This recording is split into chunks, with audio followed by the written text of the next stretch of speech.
요한이죠. 사도 요한이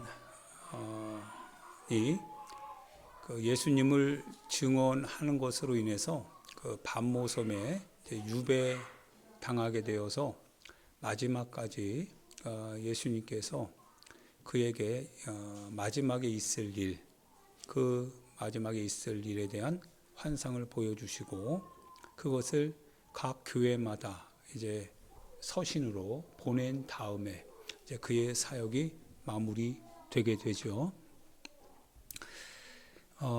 요한계시록 그것을 가장 잘 풀 수 있는 사람은 실은 요한이죠. 모든 것이 원 작가, 어떻게 하면 원 작가의 그 뜻에 맞게 잘 표현해 내느냐, 그것이 실은 관건이지요. 편집 혹은 개량되어진 것, 우리에 맞게, 그것도 중요하지만 그러나 원 저작과 상관없다면, 원 저작은 실은 그 문자를 풀어가는 게 아니라 문자 속에 담긴 작가의 의도죠. 그 작가가 이것을 통해서 무엇을 말하려고 했는지, 그거를 어떻게 잘 표현해서 그것을 실행에 옮기는가, 그것이 실은 명연출가라고 말할 수도 있겠죠. 개량한복 같은 경우가 예를 들면 개량되어진 것이 너무 많다 보니까 원 한복의 의미가 퇴색되어지는 경우가 생깁니다. 한복은 화려함이 아니죠. 그러나 개량된 것이 점점 시대의 변화에 따라서 화려함에 화려함을 덧입다 보니까 한복이 화려해지게 됐어요. 근데 실은 한복은 화려함이 아니라 단아함이죠. 그리고 깨끗하고 고결함이죠. 이와 같이 우리가 많은 소리를 듣다 보면, 그러다 보면 무엇이 참인지를 그걸 잃어볼 때가 많이 있습니다. 그래서 여러분들이 항상 지난주에도 말씀드렸듯이 원고에 충실하라. 그러니까 원본에 가깝게 더 다가가라. 그래서 여러분 직접 여러분이 성경을 읽고 성경에서 말씀하시는 바 성령의 음성을 여러분 각자가 삶에서 드러내는 것보다 더 진실한 정보는 실은 없는 거죠. 그래서 여러분들이 성경을 통해서 그때 그분들에게 말씀하셨던 그분은 동일하니까, 성령께서 말씀하시는 것은 동일하니까 여러분도 잘 들으시고 그리고 읽으시고, 그래서 깨달으셔서 성령의 진리라고 하는 하나의 그 분모로 우리가 같이 통일될 수 있는 그런 은혜가 있기를 예수님의 이름으로 축원드립니다.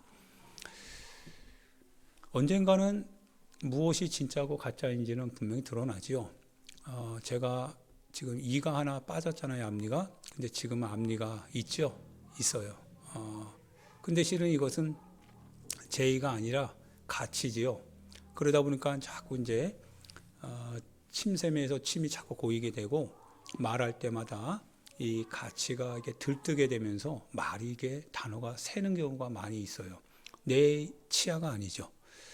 마찬가지로 이제 임플란트를 하게 되면 지금 빠진 자리가 많이 있는데, 이제 그 임플란트 자리에 치아를 이제 결합하게 되면 마치 내 것처럼 느껴지지만, 그런데 사진을 찍어보면 내 게 아니죠. 그리고 본인도 알죠. 사람들은 그것을 마치 내 치아인 것처럼 생각하지만, 그러나 결국에는 내 게 아니거든요. 우리의 신앙도 만약 성령과 나의 관계 안에서 내 것이 아니라면, 그런데 내 것처럼 누군가가 얘기하고 나도 내 것처럼 착각이 되어져서 이것이 그것이다라고 생각한다면, 그 순간 그 상황, 그 환경에서는 그것이 용납될 수는 있겠지만, 그러나 문제가 되는 것은 정작 원 작가 앞에 설 때, 즉 원 저자 앞에 설 때 내가 표현했던 그 내용이 맞지 않는다면 대노하게 되는 거죠. 왜 내 작품을 이렇게 만들었느냐 이거죠. 내가 의도한 바는 이게 아닌데 왜 이렇게 했느냐라고 하는 것처럼, 성경에서 말하는 바를 우리가 듣고 그대로 행동하지 않는다면, 그래서 그것이 비록 현장에서는 수용되어지기 때문에 괜찮다라고 우리가 얘기한다 할지라도, 그러나 막상 주님 앞에 딱 설 때 그분이 저자니까요, 말씀하신 분이 그렇게 말하지 아니하였다라고 한다면, 그러면 그거는 내 신앙이 아니죠. 그거는 실은 내가 주변에서 들었던 신앙일 뿐입니다. 내게 아니었던 거죠.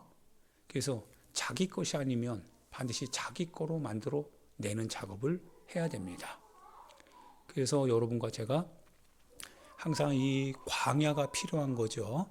광야에 가서 많은 사람들이 없는, 많은 환경적인 조건들이 이제 아무것도 없는, 정말 여러분들이 가장 아무것도 없이 고난 가운데 처할 때, 도움을 구할 수 없는 그 환경에 처할 때, 여러분이 가장 곤고한 그 자리에 처했을 때 여러분의 입에서 먼저 나오는 소리가 무엇인지, 그리고 여러분이 무엇을 의지할 것인지에 대해서 광야는 여러분을, 그 학교라고 하는 신앙의 학교죠, 거기서 여러분이 어떤 사람인지를 알게 하실 것이다 이거예요. 만약 여러분들이 세속화된 사람이라고 한다면 그런 순간이 오기도 전에 이미 도망가겠죠. 만약 그런 순간이 오면 대번에 원망하고, 그리고 하나님께 불평하겠죠. 하나님 어디 계시느냐고요. 그러나 만약 여러분들이 정말 신앙의 결단을 가지고 주님 앞에 서고자 하는 그 의지가 있으며, 또한 주님의 살아계심을 믿는다면 가장 어려운 순간에 바로 가장 가까이 있는 분이 주님이시다라고 하는 것을 확신하게 되겠죠. 그것은 예수님도 역시 마찬가지였죠. 예수님이 사역하시기 전에 성령께서 예수님을 광야로 끌고 가셨습니다. 광야는 아무도 없거든요. 광야는 아무 능력도 자기에게서 나타날 수 없습니다. 그래서 사단은 예수님을 유혹하죠. 네가 가지고 있는 걸 의지하라는 거죠. 그런데 광야는 내 거 의지하는 게 아닙니다. 하나님을 의지하는 거지요. 하나님을 의지함으로써 내가 하나님의 사람이고 하나님의 뜻대로 사는 인생이라고 하는 것을 고백하는 그 현장이 바로 광야며, 그래서 광야에서 사단을 만날 때 사단의 유혹과 시련을 앞에 두고서 신앙인은 반드시 이겨내는 겁니다. 할렐루야. 반드시 이기는 자가 상을 받는다라고 하는 것이 요한계시록의 말씀이죠. 요한계시록은 7교회를 향하여서 하는 얘기가, 이기는 자는 이와 같은 상을 받을 것이다. 마지막 요한계시록에서도요, 이기는 자가 천국문에 들어갈 본세를 받는다라고 표현을 합니다. 이겨야 되는 겁니다. 뭘 이겨야 됩니까? 상대가 누굽니까? 바로 현장에 거하고 있는 내 자신이라고 하는 거죠. 현장에서 살아가는 내 자신이 과연 이길 수 있는 권세를 주님으로부터 내가 가지고 있느냐, 가지고 있지 않느냐, 그게 이기는 겁니다. 대표적인 교회가, 그래서 실은 요한계시록에서 보면 수수께끼죠.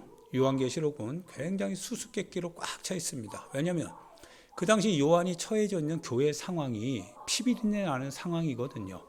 말 한번 잘못했다가는 로마의 이 황제에 의하여서 그냥 한 교회가 초토화될 수 있는 굉장히 위급하고 위험한 상황 속에 처해져 있다 보니까, 그래서 부득이하게 이 교회, 이 요한계시록의 언어들은 굉장히 상징적입니다. 사자가 나오고 독수리가 나오고 무슨 소가 나오고, 산에 불 붙는 산이 바다에 떨어지고, 어느 바다에서 짐승이 나오고, 이런 상징적인 언어를 쓸 수밖에 없는, 그런데 그 시대의 사람들은 그 얘기가 무슨 얘기인지를 아는 거죠. 암호화된 얘기지만 교회 안에서 신앙생활하고 있었던 성도들은 그 암호를 충분히 풀어낼 수 있는 사람들이었던 겁니다. 오늘날 우리에게는 그러나 숨겨진 상태죠. 우리는 그 시대 사람이 아니고 그 시대에 그 사람들이 겪어야 됐던 환난과 곤경의 그런 상황에 처해져 있는 것도 아니죠. 우리가 무엇이 부족해서 신앙생활을 못하고, 우리가 무엇인가 제압당하여서 교회에 오지 못하여서 우리가 곰핍한 가운데 처하는, 그런 상황도 아니지요. 신앙생활을 했다고 내가 고백해서 내 자식이 끌려가는 그러한 비참한 현장을 우리가 목격할 수 있는 상태도 아닙니다. 그래서 우리는 이 언어가 무엇인지에 대하여서 오늘 우리의 현실로는 파악이 안 되는 겁니다. 그래서 여러분과 제가 어떻든지 간에 저도 마찬가지로 하나님 앞에 기도하면서 주님, 사도 요한에게 하나님께서 이 계시의 영을 부어주셨을 때 그는 무엇을 보았고 무엇을 교회에게 말씀하려고 했는지에 대하여서 주님 조금 알게 해달라고 거듭 기도하지 아니할 수 없는 겁니다. 모르는 거니까요. 성경은 그래서 항상 언제나 감춰져 있다라고 표현을 하는 겁니다. 하나님은 감춰져 있죠.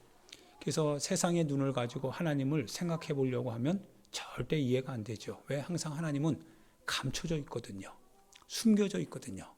그런데 주님의 은혜에 의하여서 우리의 눈이 떠지면 그러면 그때부터 보이기 시작하는 거죠. 내 삶에서 내가 철떡같이 믿고 있었던 그것이 없어지기 전까지는 그거 아니면 안 되는 줄 알았는데, 그래서 그거 가지고 살다 보니까 하나님의 이 말씀들이 이해가 안 됐는데 어느 날 보니까 그게 없어지더라 이거예요. 그러면서 공경에 빠지게 되고 그 공경에 빠진 내 자신이 오직 그 공경에서 빠져나올 수 있는 길은 하나님밖에 없는 걸 알고 하나님을 믿기 시작한 거죠. 그랬더니 하나님의 말씀들이 위로가 되고 능력이 되고 격려가 되고 힘이 되더라 이거죠. 감춰져 있는 거죠. 그런데 실은 하나님 앞에 서는 순간에 감춰졌던 것이 계시, 즉 알려지게 되는 거죠. 할렐루야. 이게 성경은 비밀인 거예요. 비밀스러운 책인 거죠.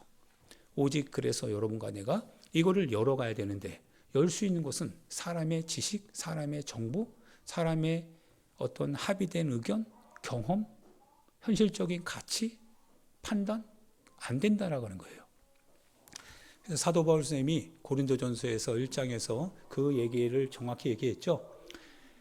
우리를 구원하시는 능력은 십자가 안에 있는데요. 십자가 안에 달린 예수 그리스도 안에서 하나님의 능력이 우리를 이끌어 가시는데, 근데 그 능력이 되는 십자가는 헬라인들에게는 미련해 보이기 때문에 항상 거절당하는 것이고, 유대인들에게는 무기력한 것이지요. 능력이 없으니까 저주받은 나무틀에 죽임당하는 하나님. 그래서 외면당하는 거죠. 그런데 구원을 받는 우리에게 십자가는 하나님의 능력이 되더라 이거예요. 그래서 그 능력 앞에서 내가 가진 모든 것을 사도 바울 선생님은 뭐라고 고백합니까? 배설물과 같이 여긴다라고 하는 것은 상대적으로 내가 그것을 버리면 버릴수록 예수 그리스도를 아는 지식이 더 내 안에서 상승되더라 이거죠. 그래서 예수 그리스도를 아는 지식이 가장 고상함을 인하여서 내가 가지고 있는 모든 지식을 배설물로 여긴다. 자꾸 이게 방해가 되니까요. 우리가 가지고 있는 생각, 우리가 가지고 있는 나만의 프리즘, 나만의 어떤 삶의 경험들, 내 지식들, 그것이 성경과 늘 충돌을 일으키지 성경을 받아들이는 하나의 통로로서 수단화되지 않더라 이거죠. 그때마다 이것은 배설물로 여겨지는 겁니다. 그렇게 배설물로 여길 수 있는 게 힘이지요. 그걸 포기할 수 있는 게 힘이지요. 대부분의 사람들이 그걸 포기하지 아니함으로 인하여서 실은 뭡니까? 신앙의 충돌을 일으킬 뿐이지, 그거를 포기함으로 인하여서 신앙은 나에게서 구원의 길로 인도해가는 하나의 나침판이 되는 거죠. 할렐루야. 그래서 실은 여러분과 내가 겸손하다라고 하는 것은 내 지식을 주님 앞에 내려놓고 주님이 말씀하신 대로 내가 따라가는 것, 그것이 바로 실은 성도가 가지고 있는 능력이요, 신앙이요, 겸손이다라고 하는 사실입니다. 할렐루야. 무엇보다 가장 겸손한 자가 실은 자기를 내려놓을 수 있는 사람이 가장 겸손하지요. 실은 그것이 안 되니까 능력 달라고 하는 거죠. 어떤 능력입니까? 겸손할 수 있는 능력. 십자가의 능력이라고 하는 것은 내가 사람들에게서 나를 표방하겠다라고 하는 게 아니라 내가 사람들의 눈에서 보이지 않는 인생으로서 역할을 감당할 수 있게 해달라. 그것이 바로 십자가의 능력이죠. 이 능력이 주님 오시는 날까지 여러분과 내 안에 항상 있어야 됩니다. 할렐루야. 사랑하는 여러분, 주님의 시간이 다가왔습니다. 여러분, 주님의 시간이 다가왔어요. 누가 뭐라고 해도 이제 주님의 시간이 다가오면 이제 여러분이 가지고 있었던 시간이 정리가 될 겁니다. 여러분이 옳다라고 생각하는 것도요, 그것도 주님의 이제 옳다 하시는 주님의 판결문 앞에서 그것이 맞는지 안 맞는지는 그때 이제 판결이 될 겁니다. 물론 우리 양심이 먼저 알게 되죠. 우리에게도 신앙의 양심이 있고 성령이 계시기 때문에 우리 마음에서 무엇이 옳고 무엇이 그른지에 대하여서 우리 영혼이 본능적으로, 즉 성령의 본능에 의해서 그것을 아는 경우가 있습니다.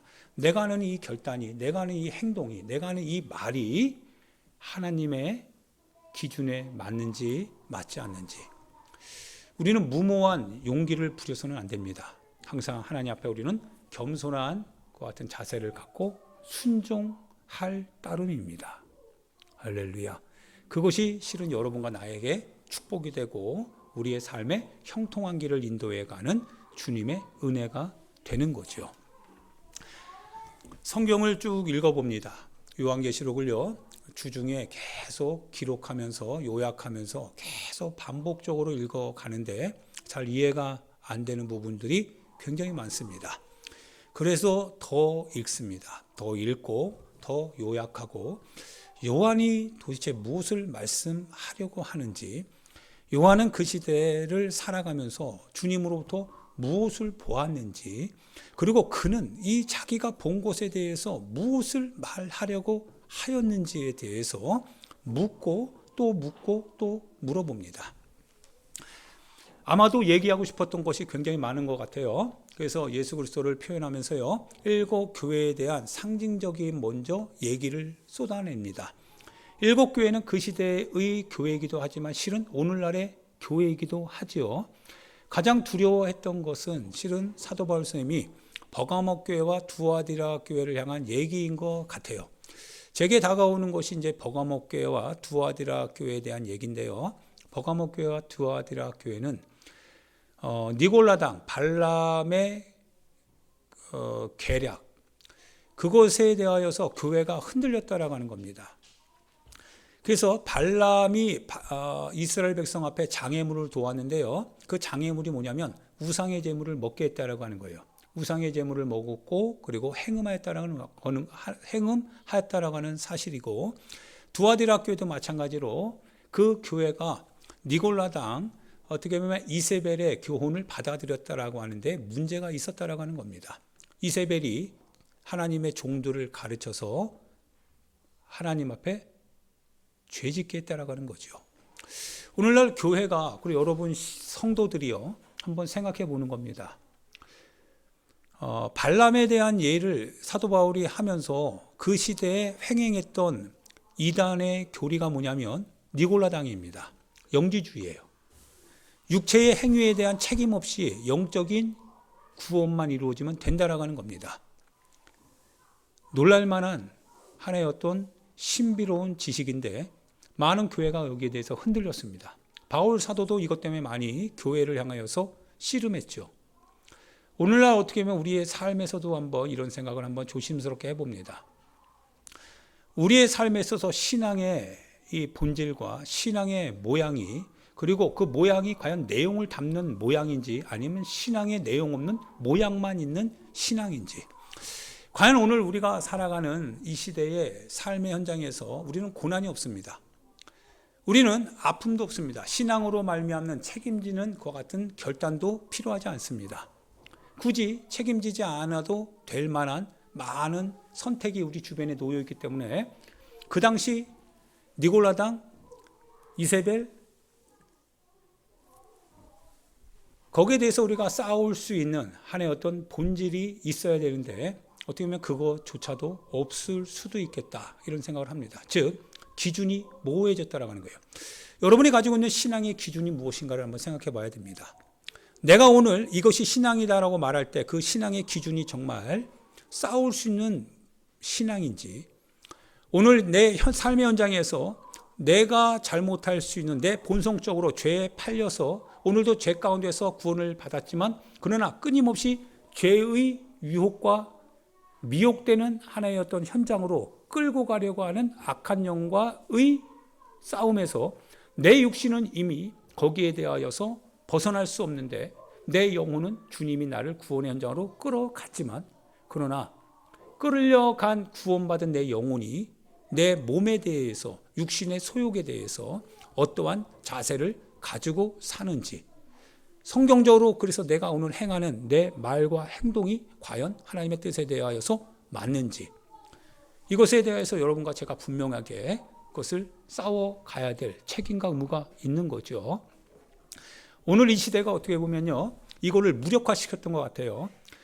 오늘의 시대 속에서 신앙이 가지고 있는 하나의 어떤 결연한 의지, 신앙이 말하고 있는 하나의 지조와 그리고 결백함, 정직과 진실함, 신앙 안에서 추호도 타협하지 않고 절충하지 않겠다라고 하는 인본주의적이고 합리주의적인 그와 같은 생각으로부터 내가 나를 반드시 지켜내겠다라고 하는 그와 같은 이 싸움의 결연한 의지, 그래서 전신갑주를 입고 악한 자를 대적해서 악한 날에 너가 서라고 하셨던 그와 같은 사도 바울, 사도들의 고백들, 과연 그 고백 앞에서 우리가 지금 신앙생활을 하고 있는지, 아니면 그렇게 하지 않아도 된다라고 하는 가정하에 오늘 우리는 그냥 넉넉하게 신앙생활하는 것을 만족해하면서 살고 있는 것은 아닌지 점검해 볼 필요성은 있는 거죠. 무엇이 옳고 무엇이 그른지에 대해서는 실은 성경이 오늘도 여러분과 나에게 말해 줄 겁니다. 예수님께서도요, 하나님의 나라의 말씀을 가지고 이 땅 가운데 선포하셨을 때 사람들의 호의를 받는 것 같았지만, 그러나 주님은 사람들의 마음을 알고 있었다고 했습니다. 결국 그 사람들은 자기 마음에 맞지 않으면 결국 떠나가는 사람들이었거든요.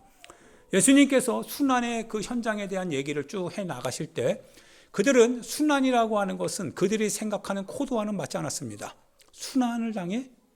믿음 안에서 내가 고난을 당해야 돼? 하나님의 말씀을 지키고 따르고 하나님의 말씀을 따라 산다라고 하는 것이 내가 희생해야 되고 내가 무엇인가를 투신해야 할 만큼 그렇게 가치를 다 올인하라고 하는, 과연 그것이 내가 원하는 신앙일까라고 하면서 실은 그들의 백성들은 배고플 때는 오병이어를 얻기 위하여서 주님께 나왔지만 배부른 다음에는 항상 그들은 등 돌리는 사람들이었죠.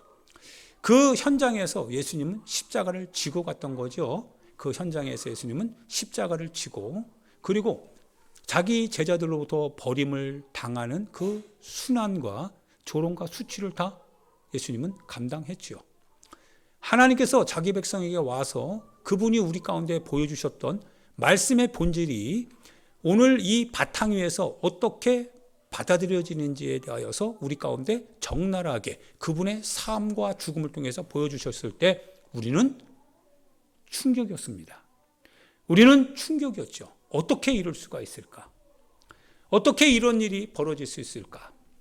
그런데요, 우리도 별반 다르지 않다라고 하는 겁니다. 왜냐하면 요한복음 15장에 보면 너희가 나를 선택한 것이 아니라고 했습니다.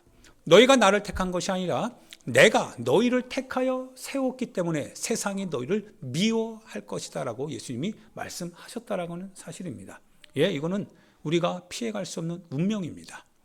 세상으로부터 여러분 자신들이 피해갈 수 없는 운명은 신앙으로 말미암는 싸움이 있다라고 하는 사실입니다. 여기에 대해서 여러분이 이겨야 됩니다. 이기는 싸움을 해야만 됩니다. 할렐루야. 그래서 보이지 않는 공중권세 잡은 이 마귀 세력이죠. 이제 곧 다가올 여러 가지, 이제 다니엘서 7장에 의하면 4개의 짐승에 대한 표현을 합니다. 첫 번째는 이제 다니엘이 끌려갔을 당시가 바벨론 시대죠. 바벨론, 그리고 그 다음이 페르시아, 그 다음이 이제 헬라 제국이죠. 알렉산더에 의한 헬라 제국과 그 다음에 이제 시작된 것이 로마 제국이죠. 그러면서 로마 제국에 대하여서 이제 다니엘에게 하나님께서 예언의 메시지를 주시죠. 그 예언의 메시지를 듣고 다니엘이 거의 기절초풍하죠. 내용인즉슨 그런 겁니다. 이 로마 제국이 뭐 어떤 사람은 그것이 유럽이다 뭐다라고 하는데 우리는 그렇게 얘기하지 않습니다. 성경이 만약 그렇다고 한다면 그걸 그대로 표현했을 거예요. 그러나 여전히 성경은 언제나 비유로 상징적인 언어로 표현하고 있습니다. 우리가 그럴 것이다라고 우리가 그런 얘기를 할 뿐이지 그건 확률입니다. 아무것도 일어난 건 없고 그리고 일어나고 있는 것은 주님의 뜻 안에서 지금 주님의 시간표에 따라 일어나고 있을 뿐입니다. 그래서 로마 제국이 가지고 있었던 그 시대의 상징은 고난입니다. 그리고 철권 정치입니다. 빠져나갈 수 없는 제도적인, 법적인, 정치적인 힘입니다. 그것은 요한계시록에서도 똑같이 요한계시록 13장에서 말씀되어지고 있는 거죠. 바다로부터 한 짐승이 나오는 거죠. 그 짐승이 머리가 하나가 상한 것 같다가 그 짐승이 낫게 되죠. 그러자 그 짐승을 따르는 놀라운 사건이 벌어집니다. 그런데 그 사건은 바로 뭐냐면 바로 우상숭배죠. 만몬의 신이죠. 실은 여러분이 소유하고 있는 돈의 힘입니다. 그것을 인하여서 온 세상이 이 짐승을 귀신같이 따라다닌다는 거예요. 놀랄만한 일들이지만 그러나 우리가 지금 생각해봐도 놀랄만할 것 같지는 않습니다. 돈 앞에서 신앙을 내놓는 사람이 굉장히 많이 있거든요. 그 당시 로마 제국이 로마로 이 표현되는 그 사자의 그 모습이죠. 그가 권세를 받아서 한때와 두때와 반때를 성도와 싸워 이긴다고 합니다. 그런데 놀라운 것은요, 다니엘서를 통해서 하나님께서 말씀하신 것이 무엇이냐면 그와 같은 한때와 반때와 이 한때와 두때와 반때를 지나서 온 세상이 제도와 사회적인 그리고 정치적인 권력 앞에서 많은 사람들이 거기에 대해서 배신하고 등 돌릴 때도 그럼에도 불구하고 하나님의 의로운 백성들이요 싸워 이긴다라고 하는 겁니다. 싸워 이긴다라고 하는 것은요 권세에 있어서 그들이 하나님의 성도들을 이긴다라고 하는 거예요. 그들의 권세, 즉 살아있는 권세, 법적인 권세, 제도적인 권세를 가지고 하나님의 백성들을 싸워 이기지만 그런데 그들은 지지 않는다라고 하는 거예요. 무엇을 가지고 지지 않습니까? 그들은 이미 세상에서 신앙으로 싸워서 이기는 사람들이거든요. 세상과 타협하거나 절충하거나 세상적인 여러 가지 일로 인하여서 하나님의 법, 하나님의 말씀에 등 돌린 경우가 없는 사람. 그래서 요한계시록 14장에 의하면 14만 4천이라고 하는 하나님의 새 노래를 부를 사람에 대한 예를 말하고 있습니다. 예, 14만 4천이라는 것은 천년이라고 하는 거죠. 천년왕국 곱하기 12 곱하기 12, 즉 12 곱하기 12는 144요. 이 12 곱하기 12, 12지파와 12족속. 어떻게 보면 전 세계의 민족이 천년왕국 동안 천년왕국을 뭡니까? 다스린다라고 하는 것이겠죠.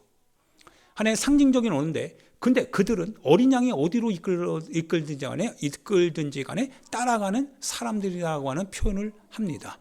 그들이 바로 이 새 노래를 부르되 흰 옷을 입고 그들이 가진 예수의 증거와 피 뿌린 옷, 즉 그들이 가진 증거로 말미암아 세상 권세 앞에서 목배임을 받고 죽임을 당한 그 신앙인의 증거를 가진 사람들, 바로 그들이 14만 4천이라고 하는 사실입니다. 그들이 용감하게 그와 같은 권세 앞에, 제도 앞에, 권력 앞에 서서 싸워 이긴다라고 하는 뜻이지요. 그들만이 이 노래를 부르고요. 그들만이 만왕의 왕이시오 만주의 주신 주 앞에서 함께 주님 보좌 앞에서 구원의 하심이 영원토록 주의 보좌 가운데 있습니다라고 찬송을 올리더라 이겁니다. 짐승은 발악을 하지요.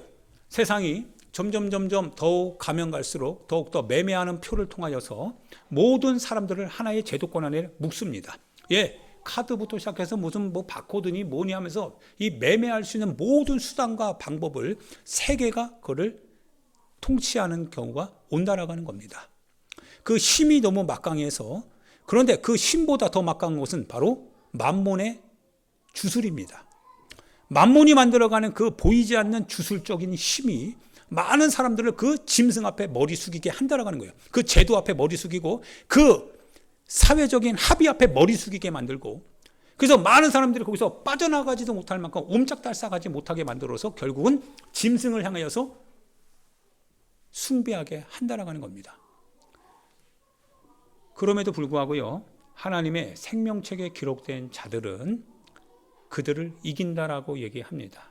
물론 현실적으로 싸움에서 이기는 게 아니라 영적인 신앙의 결단으로 이긴다라는 겁니다.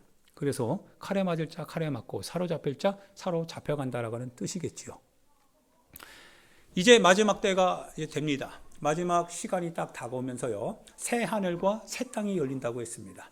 주님이 이제 보좌 가운데 서게 될 것이고, 주님이 신 보좌, 그래서 백보자 심판이라고 합니다. 주님이 신 보좌 가운데 앉으셔서 죽은 자들이 주님 앞에 다 선다고 합니다. 하나님의 손에 두 개의 책이 있다고 했습니다. 많은 책들이 있고 또 하나의 책이 있다고 했습니다. 그 책은 하나는 생명책이요, 그리고 나머지 다른 책들은 그들의 행위록이다라고 표현을 합니다. 그 행위에 따라서 그들이 각각 심판을 받게 될 것이다라고 얘기하고 있죠. 고린도 후서 6장에 의하면 역시 바울 사도도 말하기를 우리가 다 그리스도의 심판대 앞에 서서 각각 그 행한 대로 선악간의 심판을 받게 될 것이라고 하는 사실을 알 것이다, 이렇게 표현을 합니다. 선악간의, 선악의 기준이 뭡니까? 선악의 기준은 이 시대의 언어가 아닙니다. 이 시대의 가치, 지금 사람들이 통용하며 옳다고 얘기하는 그와 같은 문화 아닙니다. 제도가 그것이 합법이다라고 결정해 놓은 그 제도, 그거 아닙니다. 법 아닙니다. 선악의 기준은 오직 하나님의 말씀이죠. 그분의 거룩성입니다. 그 앞에 서느냐 서지 못하느냐가 우리의 상과 형벌을 결정하게 될 것입니다. 그래서 생명책이라고 하는 것은 그분의 피로, 우리가 주님의 피로 값주고 사게 된 사람인지 아닌지, 그거가 바로 생명책이라고 하는 겁니다. 그분이 그분의 피로 값주고 샀으니 내가 그분의 생명책에 농명되어 있는 거죠. 기록되어 있는 것이고, 만약 그분이 나를 사지 않았다고 한다면, 내가 그래서 여전히 죄 가운데 팔린 인생이라고 한다면, 나는 비록 신앙생활 하는 것 같지만 그러나 실은 주님의 생명책에 기록되지 않은 사람이죠. 그래서 생명책에 기록되지 않은 자가 말세의 때에 바로 이 세상을 따라가는 사람이 된다라고 하는 겁니다.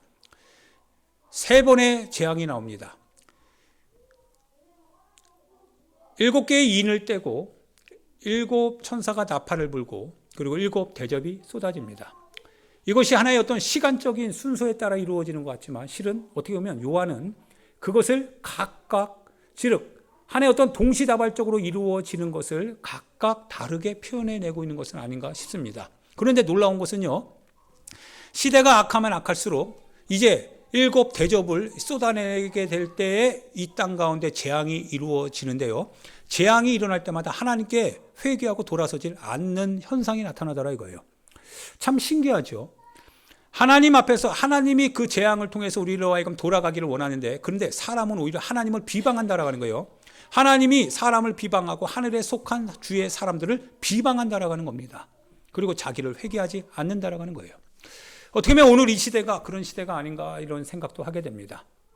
오늘 하나님 앞에서 우리가 하나님의 말씀으로 돌아가서 나의 삶에 대해서 점검해보고 내 행위가 하나님의 뜻과 맞지 않은데도 불구하고 나는 그거를 합리화하고 절충하는 데는 그것이 심히 바쁘게 내 발걸음을 옮기는 것은 가능해도, 그러나 내 자신의 삶이 오류가 생길 때 오류된 내 삶을 딱 잡고 하나님, 이것에 대해서 주님 어떻게 교정하기를 원하시는지에 대한 그 잠잠한 주님 앞에서의 물음은 내가 갖지 않는 그런 시대가 혹시 오늘 이 시대가 아닌가. 오히려 무엇인가 문제가 생기면 하나님 앞에 비방하고 하나님의 말씀에 대해서, 하나님의 요청에 대해서 왜 이래야 됩니까? 왜 이렇게 해야 됩니까? 라고 하면서 하나님께 그렇게 반문을 하는 그와 같이 하나의 어떤 패역한 시대가 혹시 오늘 이 시대는 아닌가 싶습니다. 사랑하는 여러분, 주님의 시간표에 따라서 주님이 이제 가까이 다가옵니다. 여러분이 어디에 서야 될지를 반드시 잘 기억하시고 하나님 우편에 서셔야 됩니다. 두아디라 교회와 버가모 교회를 바라보면서 요한 사도가 그들 교회를, 그들의 사람들을, 그들의 제자들을, 주님의 종들을 무너뜨렸던 것은 하나의 큰 시련이 아니라 바로 그들 안에 들어왔던 이 시대의 언어였습니다. 이세벨을 용납했던 언어요. 그리고 니골라당이라고 말하고 있는 발람의 그 같은 장애물을 받아들였던 언어들입니다. 우상 숭배요, 우상의 제물이었습니다. 제물을 먹는 것이 곧 우상 숭배라고 하는 사실을 그들이 몰랐습니다. 이 시대를 따라가는 것이, 그것이 내 신앙에 무슨 문제가 되겠느냐라고 할 때 실은 이 시대를 따라가는 그것이 결국은 우상 숭배하는 현장까지 인도한다라고 하는 것을, 이 사단의 계략을 바로 오늘 이 시대가 몰랐듯이 그 백성들도 몰랐다라고 하는 사실입니다. 그래서 다니엘서에도 말하고, 그리고 요한계시록에도 말하기를, 불의를 행하는 자는 그대로 불의를 행하고, 더러운 자는 그대로 더럽고, 의로운 자는 그대로 의를 행하고, 거룩한 자는 그대로 거룩하게 하라.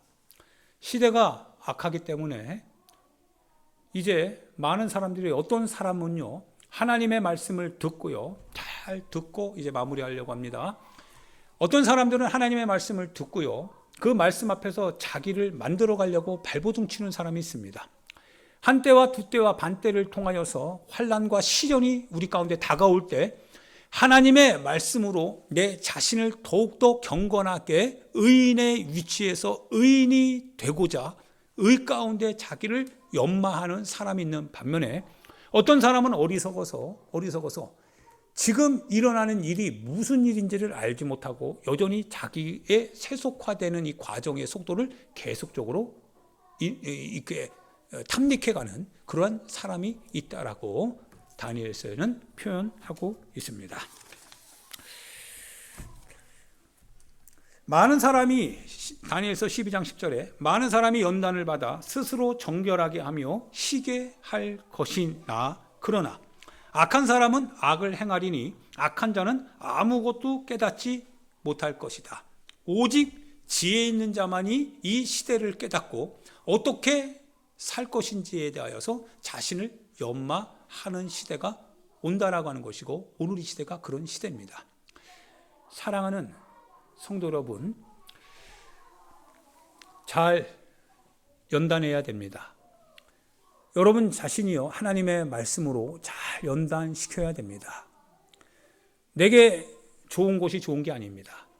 내가 잘못된 것을 행하고 있다고 한다면 내 귀에 들려오는 주님의 목소리가 때로는 따갑더라도, 그러나 그것을 통하여서 내 삶을 지혜롭게 바꾸는 것이 슬기요, 그것이 은혜입니다. 하나님의 시간표가 이제 다가올 때 우리 인간의 시간표는 다 정리될 겁니다. 하나님의 장소가 우리 가운데 올 때 우리가 생각했던, 우리가 터 닦고 살고자 했던 이 땅의 장소가 이제 허물어질 겁니다. 주님의 시간이 다가옵니다. 우리 영혼의 때가 다가옵니다. 구원인지 멸망인지, 생명인지 죽음인지 사망인지, 그것은 예수님께서 말씀하신 그대로입니다. 각각 심은 대로 거두게 될 것이다. 육을 위하여 심는 자는 썩어질 것으로, 영을 위하여 심는 자는 영생으로, 그렇게 주님이 말씀하셨습니다. 생명의 시간을 잘 활용하셔서 생명을 위해서 씨를 뿌리고 거둘 수 있는 여러분과 제가 되기를 예수님의 이름으로 축원드립니다. 기도합니다. 사랑하는 여러분, 호련히 갑자기 하늘로부터 주님 강림하신다 하셨습니다. 그때 천사장의 나팔 소리와 주님의 호령 소리와 함께 살아있는 우리뿐만 아니라 이미 죽은 자가 하늘로 공중에서 주님을 영접하게 될 것이라고 하였습니다. 그래서 이 혼인잔치에 초청을 받고 참여하는 자가 복이 있는 사람이다라고 말씀하고 계십니다. 그러나 오늘도 주님의 뜻을 알지 못하고, 오늘도 세상에 연민에 빠지고, 오늘도 세상적인 거 살기 위하여서 발버둥 치는 그런 인생은 주님의 오시는 날이 도둑같이 이르게 될 것이라고 하셨습니다. 여러분 깨어 있어야 됩니다. 이런 일이 일어나는 것을 보거든 인자가 곧 문 앞에 이른 줄 알고 깨어 있어 기도하는 자가 되어야 한다고 하셨습니다. 때를 따라 자기 집 식구를, 자기 집 종들을 때를 따라 양식을 줄 자가 누구인가라고 주님이 말씀하시면서 주님이 오실 때 그것을 그렇게 하고 있는 그 종들을 보면 그에게 칭찬이 있을 것이나 만약 먹고 마시고 술 취하고 그렇게 있다고 한다면 그는 주님으로부터 쫓겨남을 받는다라고 말씀하셨습니다. 우리가 넉넉히 당할 수만은 없습니다. 시대가 강한 것을 보면 볼수록 여러분 자신을 연마해야 됩니다. 여러분 자신을 연마하여서 그래서 신앙의 사람이 되어야 됩니다. 의의 사람이 되어야 되고요. 뼛속 깊이 예수 그리스도의 십자가의 사람이 되어야만 합니다. 하나님의 뜻을 따르며 하나님의 역사의 주관을 따라서 그 역사를 이루어 나가고 성취해 나가는 수단과 방법이 되고 수레가 되는 그런 여러분 자신이 되어야만 합니다. 사랑하는 여러분, 이를 위해서 기도하셔야 됩니다. 여러분 자신의 영혼을 위해서 기도하십시오. 누구를 위해서가 아니라 여러분 자신의 영혼을 위하여서 기도하시고 주님이 오시는 그때에 여러분과 내가 주님 앞에 서게 해달라고, 주님의 생명책에 여러분과 내 자신의 이름이 사라지지 않게 해달라고, 주님 기억하여 달라고, 주님 뜻대로 살겠습니다. 주님의 말씀대로 살겠습니다. 주님의 역사의 흐름을 따라 살겠습니다. 주님 도와주옵소서. 우리 주여 한번 부르고요, 우리 하나님 앞에 기도하도록 하겠습니다. 기도합니다. 주여